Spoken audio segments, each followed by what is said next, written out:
Well, Rick, it's going to be tough for him to have too much good luck. We just learned that Tom Campbell has gone down with all his television ads. That's not a strategy. That's tough in the final week of a campaign, but a reflection he just doesn't have the money. Now, of course, our post-politics segment with Chris Cillizza. Let's start right with last night.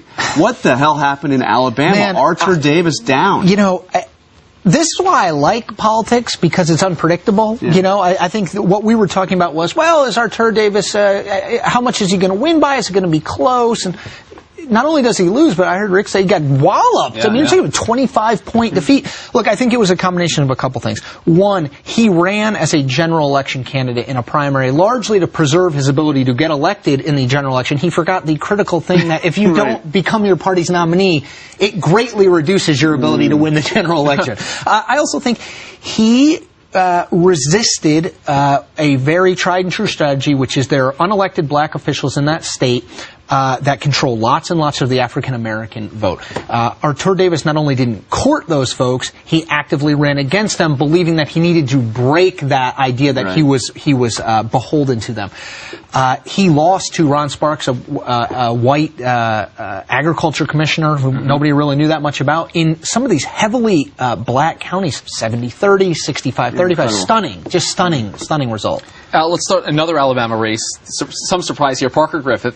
Can we just say as an axiom, don't switch parties? Yeah, it's not going to work. If ever Phil Graham, I mean, it has worked. And John makes a good point. I actually think that the only model that can be defended in this kind of environment is the Phil Graham model, which is you're a Democrat, you switch parties, but you resign your office and you run in a special election.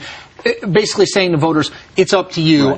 My personal beliefs have moved me off of this party, but you make the choice. Look, Arlen Specter, Parker Griffith, if anybody was thinking about switching parties, and interestingly, you know, House Republicans, I think a little part of their unstated, but a part of their strategy is if they got close in November, 4 or 5 seats, that they had a small group of people, the Bobby Brights in Alabama's world, maybe the Walt Minnecks in Idaho's of the world, that they would go to and say, look, like, we can really make it sweet for you. I think that becomes more difficult now because they look at the scattered bodies along the road. I guess the only question is whether the switches to independent are going to be any different. If a Charlie Crist, for instance, or Lincoln Chafee in Rhode Island have any more luck. Tim Cahill, the state treasurer in Massachusetts, running for governor, switched from D to I. Yeah, you know, Crist, I think, is going to be our test case. It's Florida, so it's important in and of itself. He's well known. And the arrest of the former party chairman is going to help him out down there. Golly. I mean, I think we all knew that Jim Greer, might have been that job might have been a little bit of a reach for him when Charlie Crist put him into it. I don't think, well, I'll speak for myself, I don't even think he would wind up arrested. The guy's behind bars right now. Mugshot. That runs well in a campaign ad. We mentioned earlier in the show this ad that's been running against Blanche Lincoln, League of Conservation Voters. Take a look at some of what is being said about her on the airways.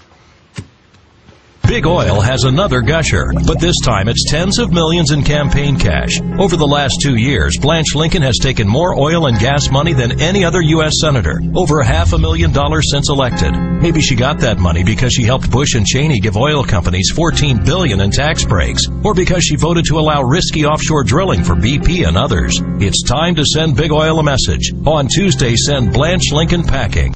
Yeah, sending Big Oil a message through Blanche Lincoln has got to be a devastating message this close to a primary. You know, you have all the kind of hot button images there. You have the rig on fire. You have the potentially even more difficult image of the smirking George Bush and Dick Cheney, in the Democratic primary. I mean, you've really got the kind of every touchstone, emotional touchstone for Democratic primary voters. And it is in keeping with the argument being made by her opponents, which is she's just taken too much money from these special interests, and as a result, she works for them, not you. So what's the bottom line? That race is next week. What happens to her? My operating assumption is that she comes up a little bit short. She got 45.5% of the vote on May 18th. Bill Halter, Lieutenant Governor, got 43.5%. D.C. Morrison, my favorite Dickensian nickname candidate. I mean, it's a bad time to be running D.C. Got 13%. The theory in this is that if you weren't for Blanche Lincoln on May 18th as an Arkansas Democratic voter, why are you for her on June 8th? It seems to me that Halter wins enough of the D.C. Morrison voters, who heck knows who they are, but